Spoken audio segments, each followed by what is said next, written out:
Management के reaction के बाद भी कोटक का कहना है कि जिन गड़बड़ियों की बात उन्होंने अपनी पहली रिपोर्ट में कही थी उस पर अभी भी क्लैरिटी नहीं दिख रही है।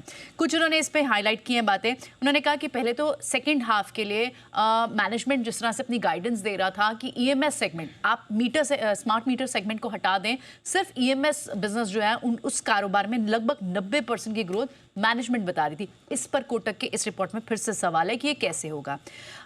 आगे उन्होंने ये बोला कि FY25 में केन्स ने डिलीवर की थी नेगेटिव ऑपरेटिंग कैश। अब आगे ऑपरेटिंग कैश कैसे जनरेट करती है कंपनी, इस पर फिर से डाउट है कोटक को। सेकेंड हाफ ऑफ FY26 में कंपनी कितना पॉजिटिव कैश फ्लो जनरेट कर पाती है, स्टॉक प्राइस इस हिसाब से जरूर रिएक्ट करेगा। तो यानी डाउट उन्हें पूरा है और इसी वजह से स्टॉक प्राइस में वो कॉन्फिडेंस दिखाई नहीं।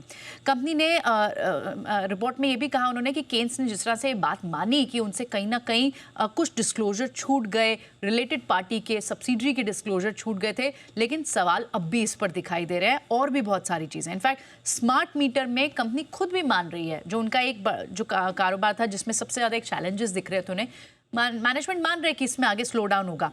कहा इनका first half of this year में लगभग 500 करोड़ का रेवेन्यू था स्मार्ट मीटर के कारोबार से, वो घट रहा है, स्लो डाउन आ रहा है। तो जाहिर तौर पर केन्स ने इस पर रिपोर्ट, कोटक ने इस पर पूरी कंपनी की जो FY26 के लिए और इनफैक्ट आने वाले समय के लिए भी जो गाइडेंस आउटलुक कंपनी पहले देती रही है उस पर सवाल दिए हैं कि किस तरह से अगर स्लो डाउन है मीटर कारोबार में भी, ईएमएस सेगमेंट में भी 90% की ग्रोथ की बात जो पहले कंपनी कर रही थी उस पर क्लैरिटी नहीं दिख रही है। तो सवाल उनकी गाइडेंस को लेकर रखे।